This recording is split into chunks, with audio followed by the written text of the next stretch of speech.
excited today because I'm going to be setting up my 2024 Faith Planner.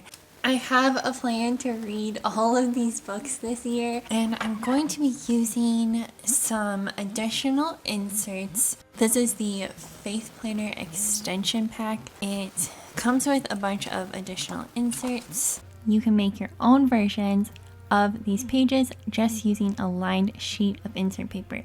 So I'm hoping you'll get some ideas for setting up your Faith Planner from this video. This is going to be a two-part series. In part 2 of this series, I'll be setting up the second half of my Faith Planner and giving away a free printable. Right now this planner is broken up into 4 different sections. So there's quiet time, collections, notes, and then there's the calendar.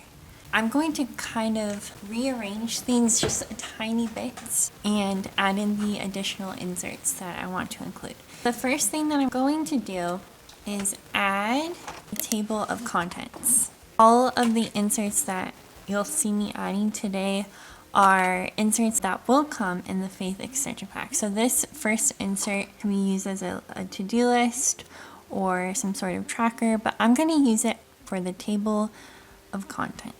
I'm including a table of contents page so I can see what pages I have in my planner in one glance so I can quickly flip to the appropriate location. I'm going to use a friction pen because I will probably want to rearrange pages in the future and I want to be able to erase it easily once things do change. The first insert will be the Quiet Time Guide. I will be following this guide during my quiet time this year, but as Kenya Patterson mentioned in her video, how you spend your time during quiet time with God is personal and it's completely up to you. This is just a starting point if you aren't sure what to do. I actually want to move these to the back of the quiet time section and kind of create like a little prayer section because the extension pack comes with some additional prayer sheets. So I'm going to leave this here.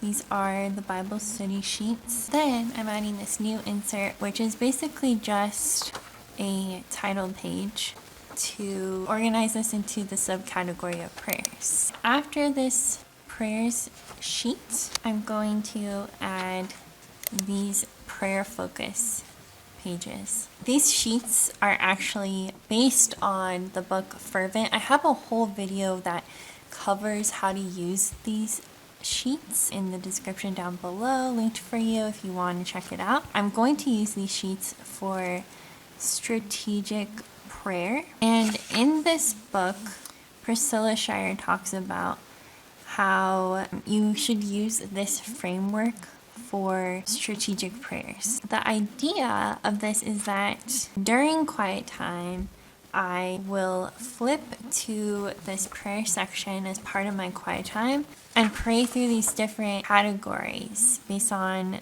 the ones that I end up choosing. In her book, she covers 10 different strategies: passion, focus, identity, family, past, fears, purity, pressures, hurts, and relationships. So I recommend reading this book if you want to learn more about how strategic prayer works. So I'm just going to put these after the title page for the prayer section. There's this book called Powerful Prayers in the War Room. I'm going to be reading this. It also kind of goes over this idea of, having a strategy for prayer. And then I also got this book called The Little Prayer Book, and it comes with 49 prayer examples. So I'm going to be reading through this book and this book before I decide exactly what I want my categories to be.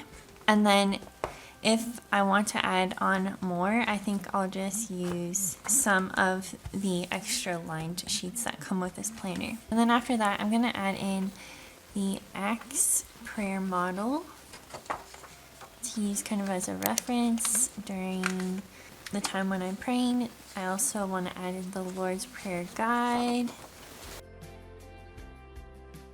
This is a prayer list, so sometimes when you're praying, you struggle, or at least I do, to, remember all of the different things that I should be praying for.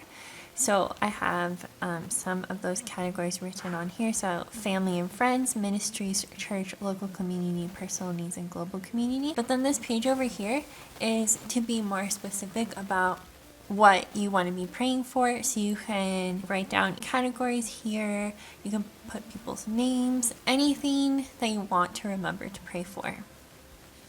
On the back of that is where the prayer request section starts. My church will send out a bulletin with the prayer requests of the week.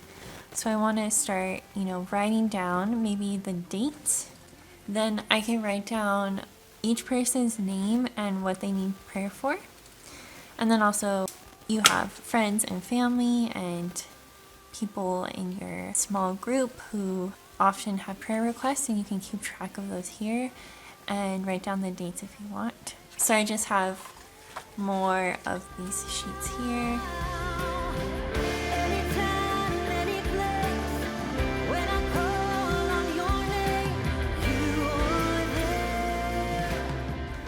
And then after the prayer request, I'm placing the answered prayers section. And if I need more sheets, I'll just add more lined paper. So that's what the quiet time section in my planner looks like. In part 2, I still have the rest of my planner to set up. We still have 3 sections to go. And I also want to add in some top tabs and discuss with you my system for using my faith planner in 2024. So I hope you'll join me for part 2 of this series, and I'll see you next Saturday. Bye! Holy, holy, praise you, Lord Almighty. Holy, holy, holy is the Lamb who was in